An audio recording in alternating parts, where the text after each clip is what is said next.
We got a damn good show for you tonight. What do you say, Jane? Yeah, we got a damn good show. Let's get her done. All right. You can see the rose just out there, folks. I got a relic. Look at it. Stanley. Little Stanley hand planer. That's an oldie. Yeah, I'm pretty sure that's what that is yet.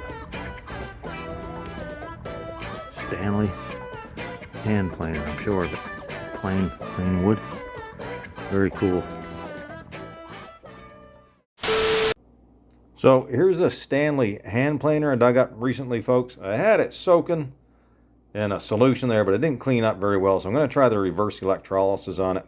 Now I just have an adapter there that I cut the end off, and now what you want to do is attach the negative wire to the piece you want to clean up. So I got the negative attached to this planer here, and I find the more contact on it the better, so I just kind of have it intertwined all around it through there and whatever. And then the positive you want to have attached to your sacrificial piece of iron, which I have there.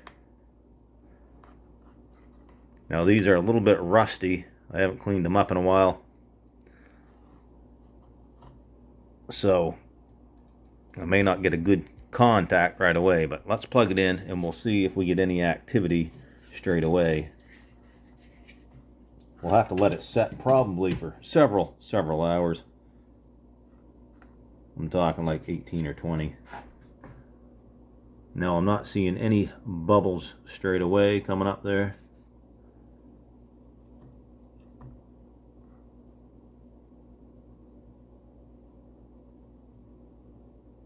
Okay, I can see some coming up there now.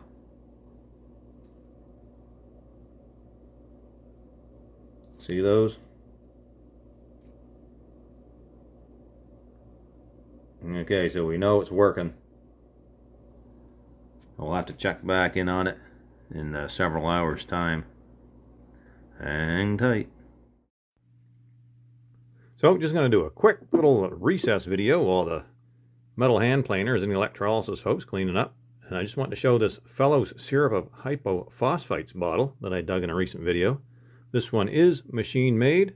The seam goes the whole way to the top, but it's still quite old, probably early 1900s, 1920s. See, Fellow's syrup of hypophosphites. Here's one I dug a couple of years ago, and it's much older. This one's blown, and you can see it says Fellows and Company Chemists, St. John, New Brunswick. So this one's real nice with the local city name on there. But all in all, it's basically the same bottle, and they both have this recessed panel down here around the heel.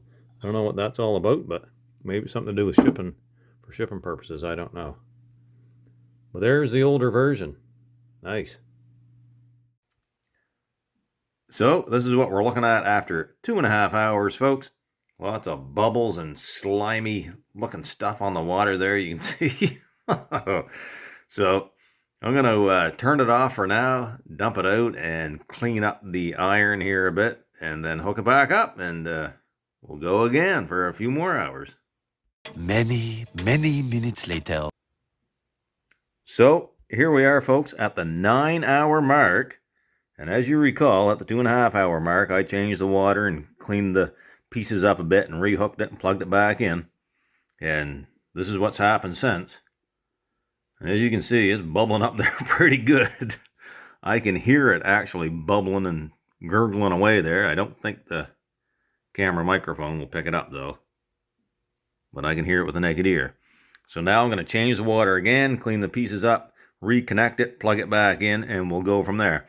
Now remember, folks, if you're just joining me, attach your negative wire to the piece you want to clean up and the positive wire to your sacrificial metal. Alright, hang tight. Well, we'll do another little short clip here, folks, since we're on to a few bottles. This is another local bottle. You can see down here, around the heel here, St. John, New Brunswick. And it is a Simeon Jones brewery bottle. with the internal thread. I dug this one up a few years ago. Probably one of the best sites I have found to date. A lot of 1880 stuff in it.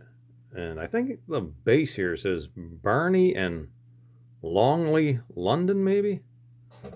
Can't quite make it out. That's what it looks like. So there's another nice local bottle. St. John, New Brunswick. Simeon Jones. If I had the internal thread stopper, it'd probably add an extra $5 or $7 to the value of the bottle. Wish I had it. Nice one. So, I'm in the process of changing the water and cleaning the stuff up a little bit, folks. So remember, we're at the 9-hour mark currently. And just so you can get a look at how it's coming along so far, this side's cleaning up really well. This side's cleaning up pretty good also. You can see where it needs some more work back there. There's a chunk right there that's got to come off. And it seems to work best where the negative wire's in direct contact with it. Like around this here piece it was touching, and down in here it's cleaned up really well. So I'm going to try attaching it somewhere else, or wrapping it around perhaps, and let it go for a bit. There it is anyways. For now, Stanley number 110. We're at the 9-hour mark. So there it is, folks, all hooked back up, ready to go. 9-hour mark. Let's plug it in. Yeah, look, almost immediately you can see that going to work. Get that glare off there. Check it out.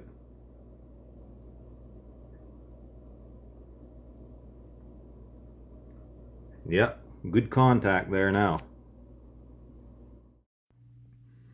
Well, folks, I got another bottle here to show while we're waiting for the electrolysis. As you can see, I paid $3 for this one, and it is a graduated med. Well, what we call a graduated medicine bottles, and I've dug literally hundreds and hundreds of these.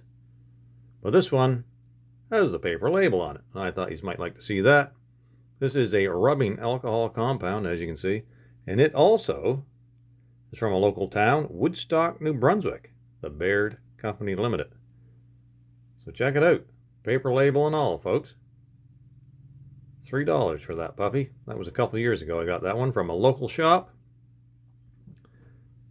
So we got lots of snow on the ground now, and freezing temperatures. The ground's froze, so I won't be out digging anytime soon. But don't fear, folks. I got lots of digging footage left to post throughout these few months. And eagerly waiting for spring, as you can imagine. Got lots of spots I want to hit.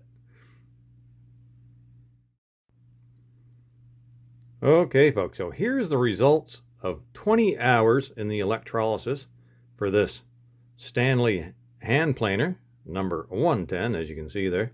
Now, this piece is probably from the 1930s or 40s, so we're looking at 80 or 90 years old. There wasn't a lot of heavy, rusty, crusty rust on it, but there was some. It's still a little rough down here. I hit it with a wire brush as well, you know, between change and water. Cleaned it up each time. So I'm pleased with it. I mean, it's basically just the base to the tool. There's a handle missing off it, which actually I believe would be this way.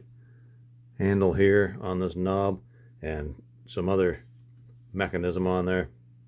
But anyways, there it is, just as an example of what the electrolysis can do. It cleaned up quite well.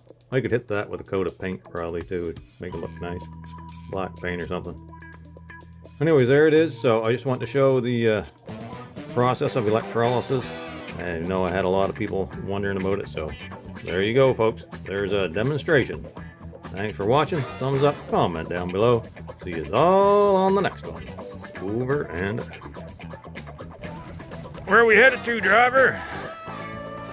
No man's land. Oh, okay, they're going then. We got a damn good show for you tonight. What do you say, Jane? Yeah, we got a damn good show. Let's